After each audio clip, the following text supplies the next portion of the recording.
I wanted to make this video because I'm seeing a lot, and I mean a lot of people saying, oh, Wuthering Waves is too easy, Genshin is better, Genshin was better on release than Wuthering Waves is right now. I'm seeing even myself when I streamed on TikTok and Twitch and YouTube at the same time. I think on average concurrent viewers on TikTok, I had like 1.1K people watching concurrently for like a few hours, and then it kind of dipped down a little bit. But for the most part, even my in total, it was like close to 1,500 people from all three platforms watching my stream. And all my, like 90% of comments, like I know it's the Genshin community, but it's been like 90% people just spamming Genshin clone, Genshin is better. This is a Genshin ripoff. Like, oh, dude, it was so ridiculous to stream this game. I want to make this video because I want to just like give a little shout out to the Genshin fans. Not shout out, but I want to directly speak to the Genshin fans, the Genshin players. Let me explain something to you. Genshin did not create the open world action RPG genre, okay? They may have started it in the gacha space, but they completely ripped off everything, and I mean everything, from Zelda Breath of the Wild, okay? I'll show a couple minutes of it on the video. There's literally animations that are literally exact copies, okay? Exact copies. I'm not even joking. There's like a 9-minute long video that shows all of it. Is Genshin exactly like Breath of the Wild now? Nah, maybe not, because they've added to it. They've done their own twist. They've added their own mini games, you know, other things, mechanics to the game to kind of make it its own thing.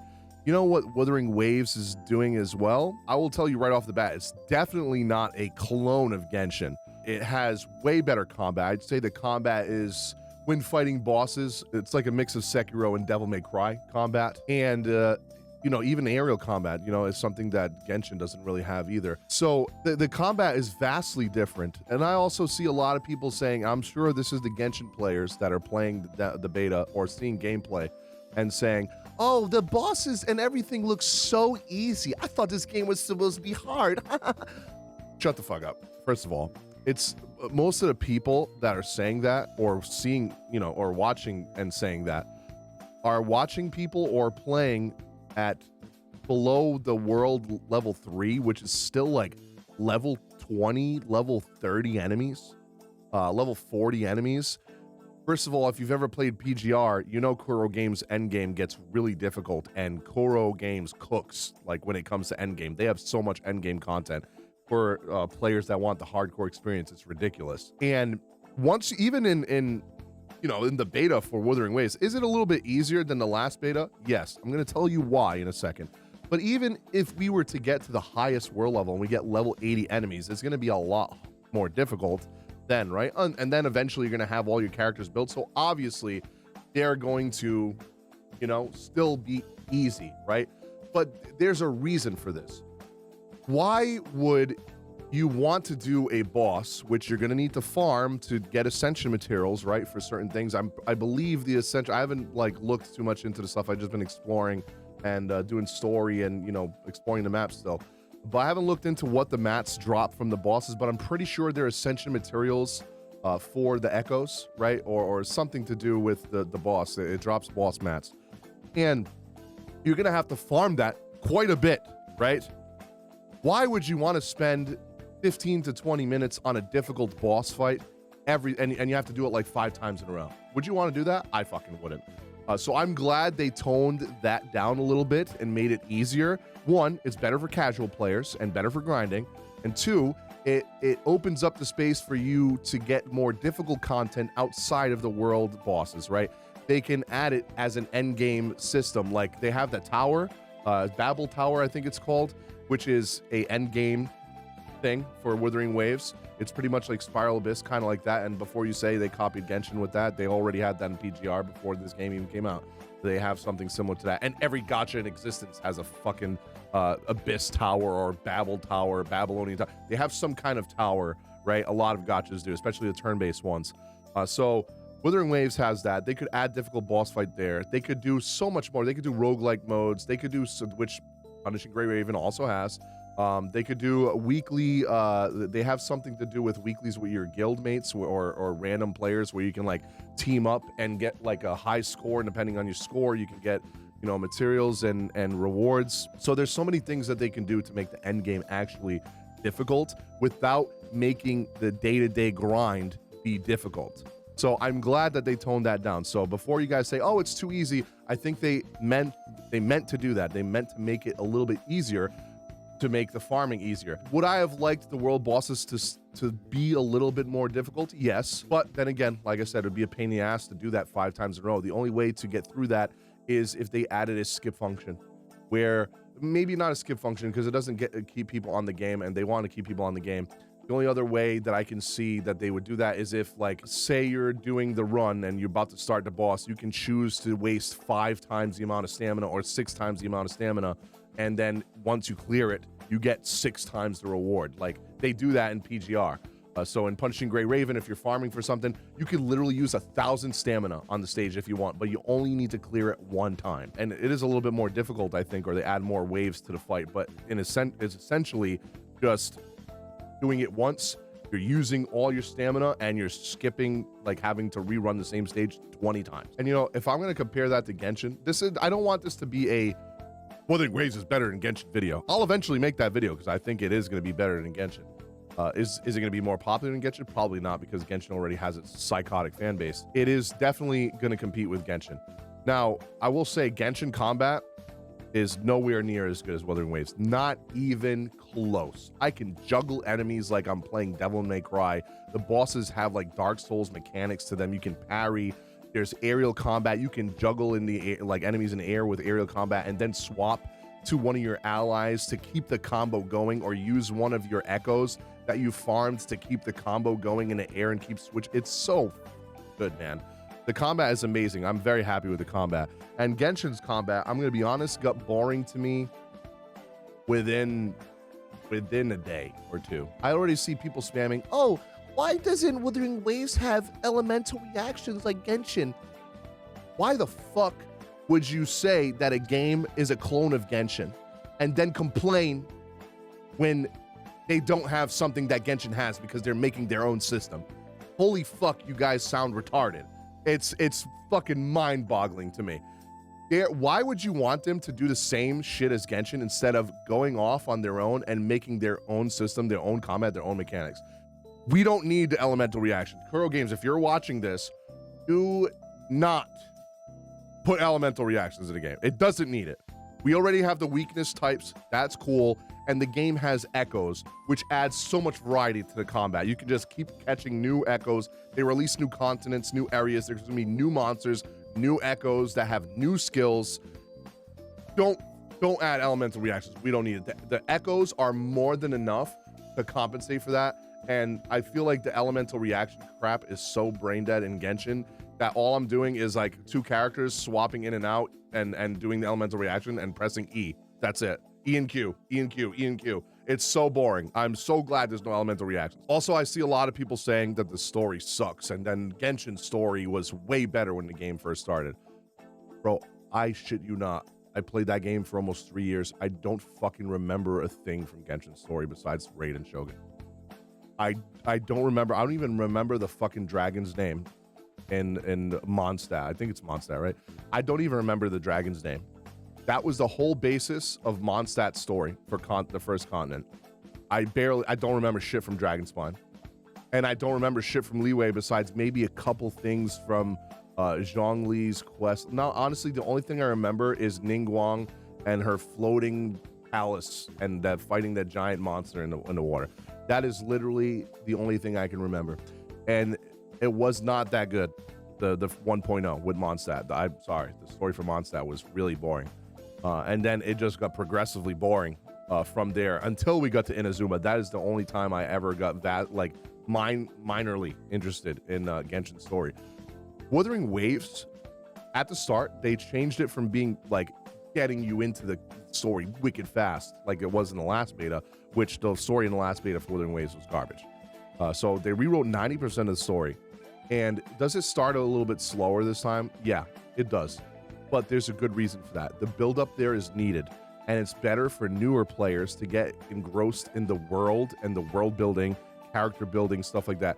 Shishia, I'm gonna be honest with you, she's the MVP. I cannot wait for her to be voiced. She's amazing. I love her. Ling Yang, I think, is the girl with the blue that you meet in the beginning, which in CBT1, she literally got impaled, saving you. I do wish that they still had that, but it's fine. They kind of did a lot with Scar and everything. I don't want to spoil stuff because in case this is going to be the story for the real game, I don't want to spoil stuff for those of you that haven't played it. The beginning was a little bit slow. We get introduced to the characters. Of course, they got to introduce you to characters, introduce you to the world, what's going on in the world, the monsters, and the you know, all these monsters that are coming to attack the city. The Guardian is gone. The Guardian deity of the city is gone.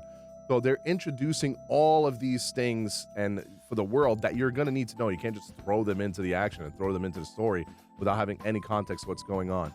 And I'm going to be honest with you, after like maybe an hour of the story, man, does it get good.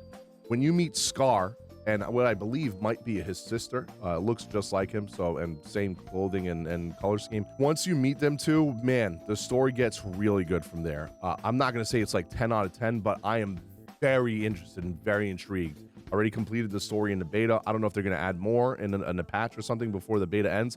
I was upset when I got to the end of the story because it was getting so good, and I was sad that there was such a short amount of story in the beta. But just from the short amount that I played, this game has a very good foundation on story, and they could have something really good here. It gets really dark, especially if you've done Jin Yan's Jian, the one that everyone says looks like adult Zhao, fused with like Imbiber Lune.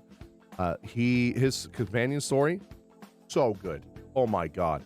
The area that you go in, I'm going to show you guys the area because you guys have to see this. It's beautiful. For all the people that are saying the world does not look that great, holy shit. This looks like something straight out of a Dark Souls or Elden Ring game. It looks amazing. The color schemes here, the art style. I felt like I was playing Elden Ring again going through this area. It was so good. And his story is really dark. I'm very curious, and like I was playing with the Chinese voice acting because that's the only thing that's in the beta right now. I am very excited to see what the story is going to be like with the English and Japanese acting, because I love the Japanese voices, and I'm a weeb. I play everything with the Japanese voice acting, and the emotions got to be there.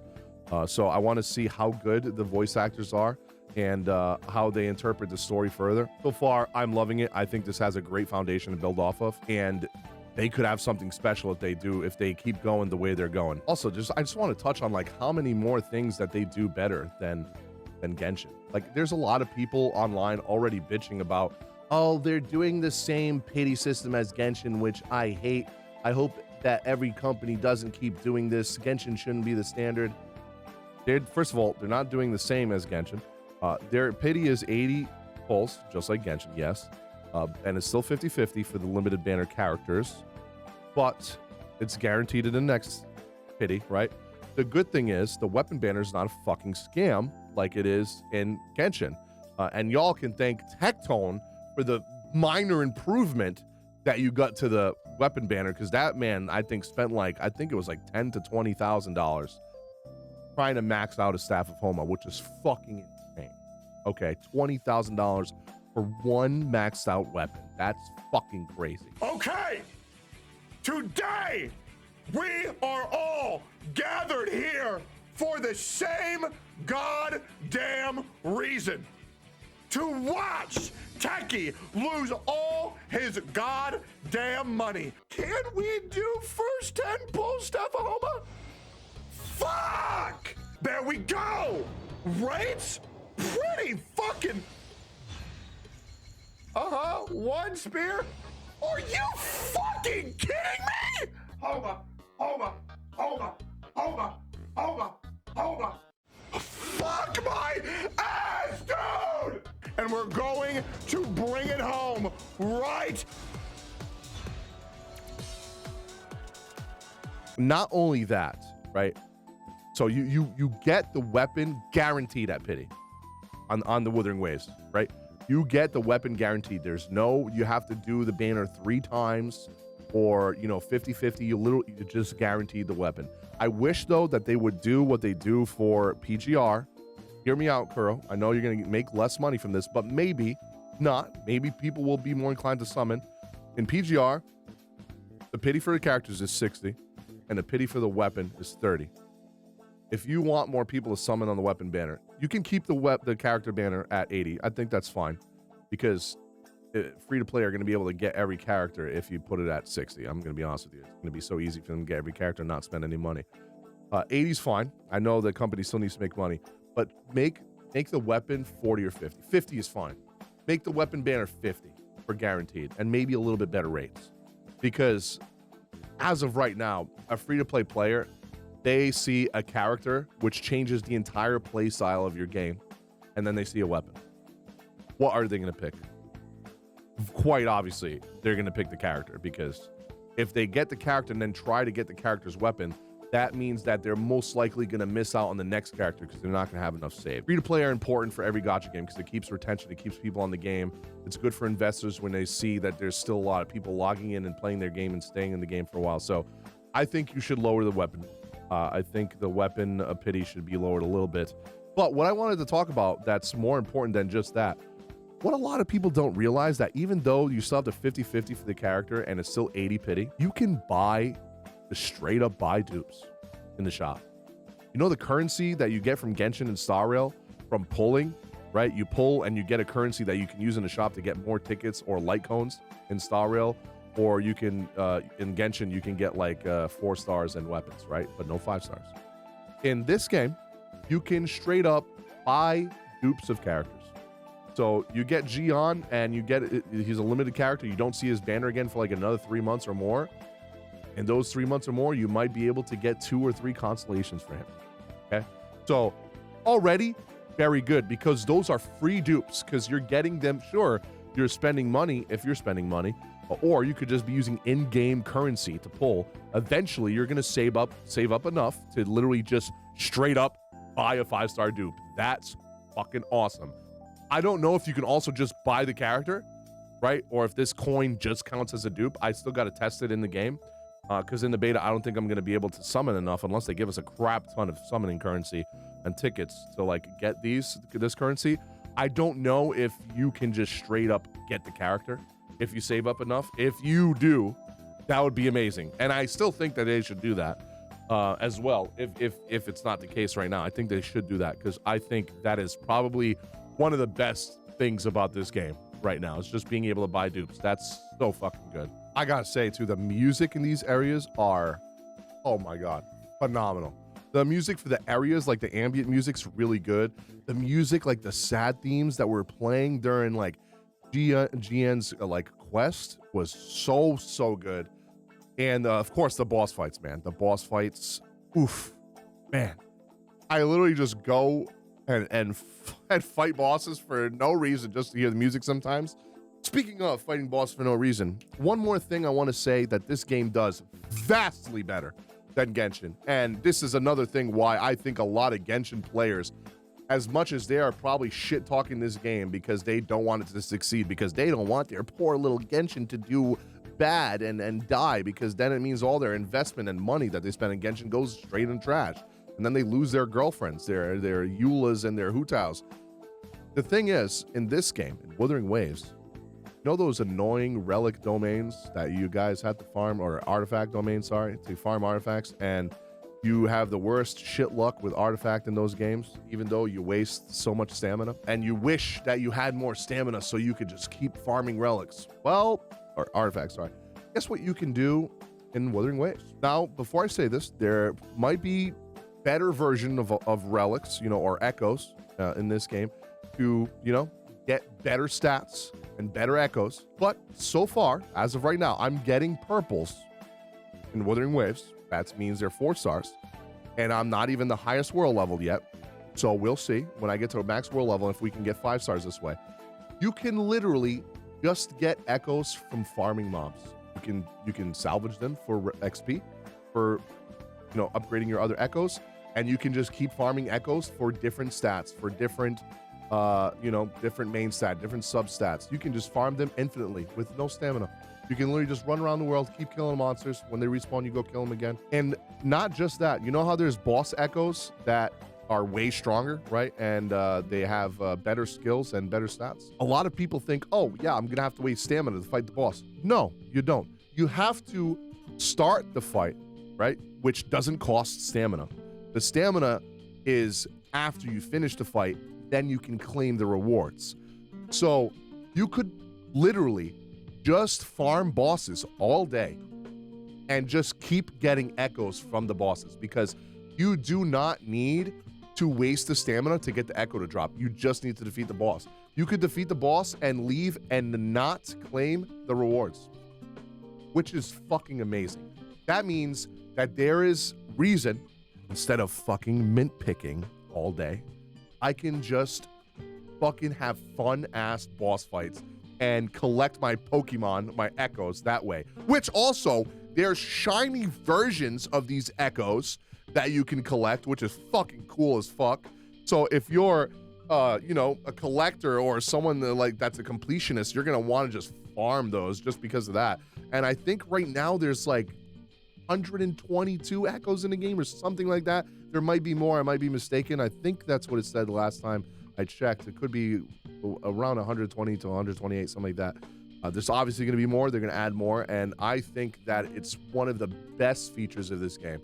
I can just run around, collect echoes, possibly shiny versions of them, keep farming them without wasting any stamina and just having fun playing the game, because the combat is that addicting. The combat is that fun.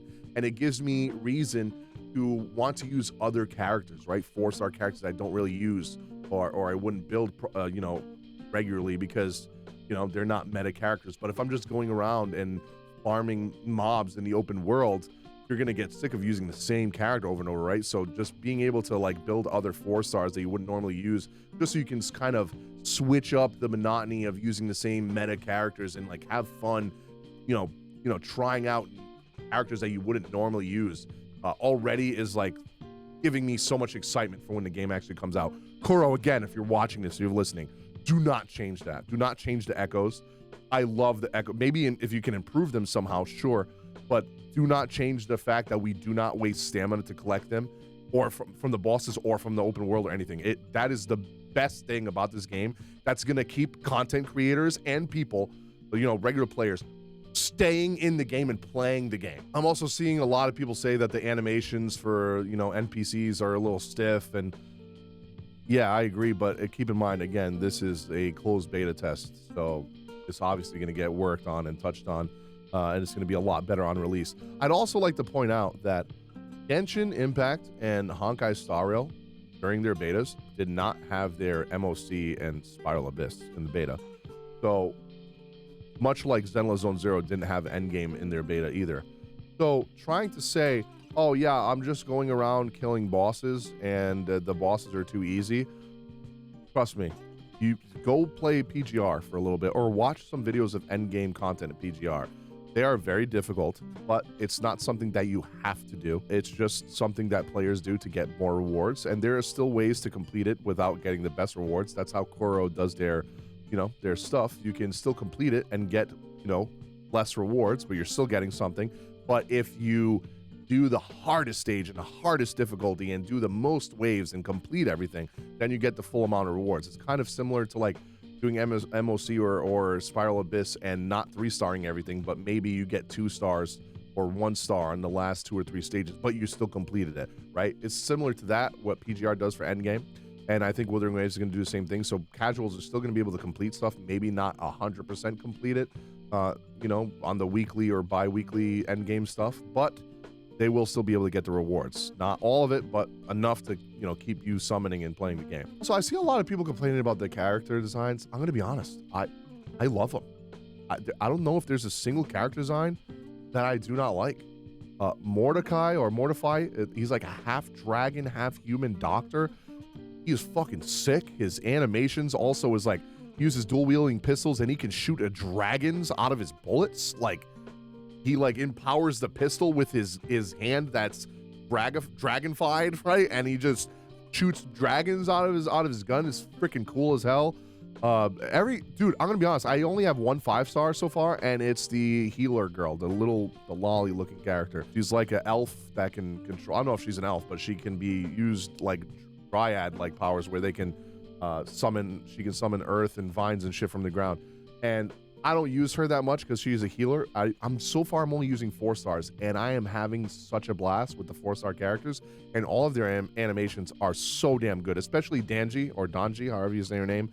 She's the one that loses health when you attack with her, and she gets kind of psychotic when she does her ult. I love it, dude. She is one of the most fun characters in the game because she has like multiple hidden combos built within her kit with her E ability and also with her basic combos. You gotta kind of combine them together. Very, very fun. All the characters feel very unique, and I don't have any complaints so far with the character design or the combat animations. I think they did an excellent job. I did have an issue with a lot of them in CBT1, and I thought a lot of them because you could have used a lot of extra work. Like Ling Yang, the bandages on her looked fucking dumb. I'm so glad that they removed that. I thought it looked stupid. And like every character that they have improved on looks phenomenally better, like way better, not like night and day better.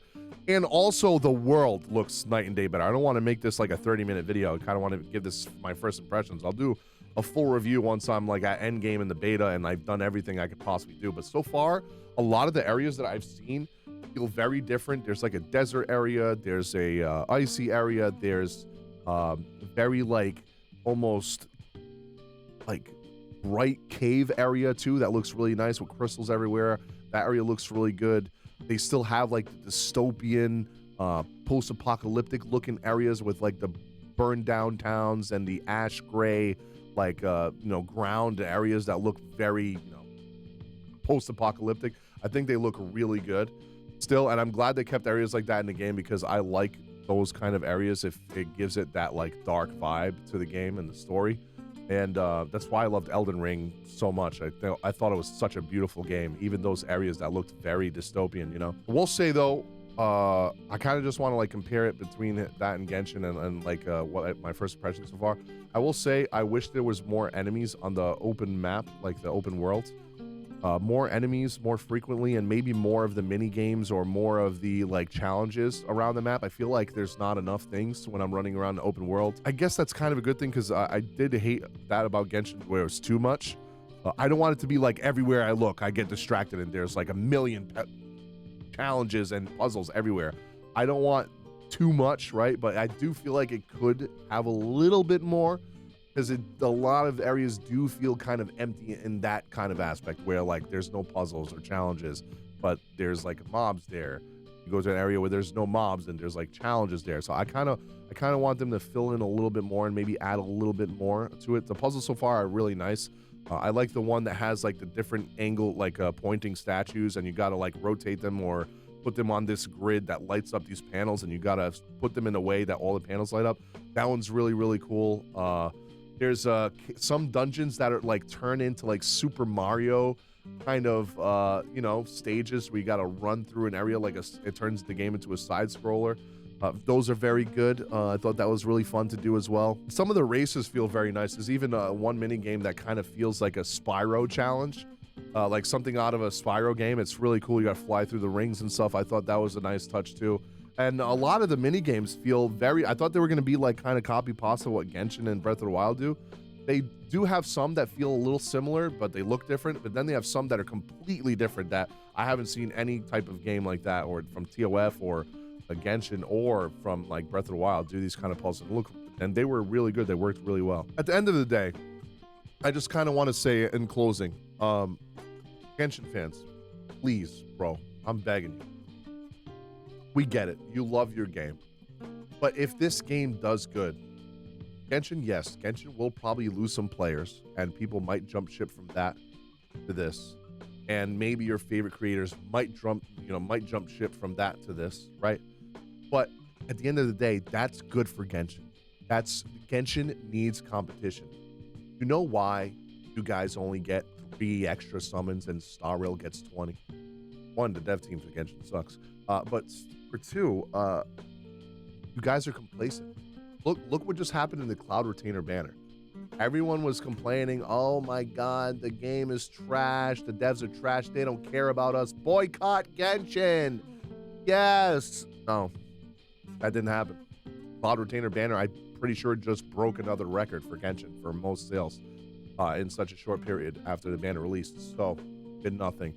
Now, I always knew that the loud, minority of people that were talking was probably like 5% or less of the players that actually play the game. Most people don't give a fuck. But listen, for those of you guys that do, if you want Genshin to do better, to have better endgame, to give you better rewards, have better events, to have better patches, you need competition, because you know what happens? The same thing that happened with Pokemon. Look at Pokemon. I'm gonna be honest, I have not liked the Pokemon game since X and Y.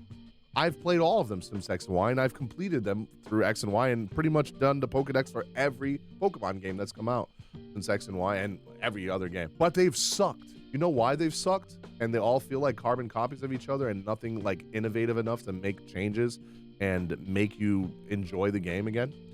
Because they're complacent. And they know they slap that title on that box, that Pokemon title, put a couple of new starters in there, put them on the cover art, and they know your ass is getting the game anyway. They know that the mom that knows nothing better than, Pokemon is for kids, and then buys it. And then the 30-plus-year-olds that have been playing Pokemon since they were kids, has the nostalgia factor. They're going to buy it anyway because they're just begging for a good Pokemon game again, like they did from their childhood, but it's just never going to happen. Because Game Freak knows they're going to make money anyway. People are going to buy it anyway. So why, if it ain't broke, don't fix it, right? Why are they going to waste money and time to make a better game when they know that they're going to sell 20 million copies in a month anyway? Same thing goes for Genshin. Why are they going to do anything when they keep breaking sales every time they release a new character? Like, there's just no reason for them to do that. They're going to keep making money, and they're going to keep pissing you off by not adding things that you want. But you know what will? When they lose players and they lose money because some of them left, and they start seeing that they're not, that it's going to hurt them or kill them, because nothing can kill Genshin at this point. Genshin had the COVID buff. No game's ever going to get the peak popularity that Genshin had, unless there's another pandemic, okay? But it will bring their numbers down low enough to where they say, we haven't hit these numbers this low in a while. Why is this? Let's release a new character. They release a new character and it's still not as high as it should be. Oh man, maybe this other game is making so much money now and kind of competing with us. We got to do something to make us stand out, and then they're going to do better. Trust me, you guys want that. Stop trying to say you're going to review bomb the game when it comes out, or that the game is going to suck. It's a Genshin clone and it's never going to be Genshin. It's never going to compete. It's trash. Bro, relax. You don't have to play the game. If you don't want to play the game, don't play it. Keep playing your garbage ass Genshin. But if you want your game to be better, then let another game give it some competition. For the love of God, trust me, it's better for everybody. That's all I had to say. I hope if you guys enjoyed this video, let me know in the comment section down below. If you are playing the beta, let me know your thoughts, or if you guys have been watching content, let me know down below as well what you guys think of everything you've seen. If you're a Genshin fan, right? Let me know in the comments if you guys are excited about Wuthering Waves, or if you think it's trash. Let me know. I'd love to see, because I will prove my point. Prove my point that Genshin stands just keep going in comments saying this game is trash, because that's all. I streamed to over 1,000 people on the release of this game, and about 90% of my chat was just fucking spamming Genshin clone. Genshin is better. This will never be Genshin blog, Genshin ripoff. It was so annoying. And man, I want to make this game my main content when it comes out, and I am going to. I want to be like one of the key people that people go to. It's for Wuthering Waves content, whether it be guides, updates, etc. And I just pray to God that I'm not going to have to see Genshin ripoff in my fucking comments every fucking day, even after the game comes out. I swear to God, it's going to drive me insane.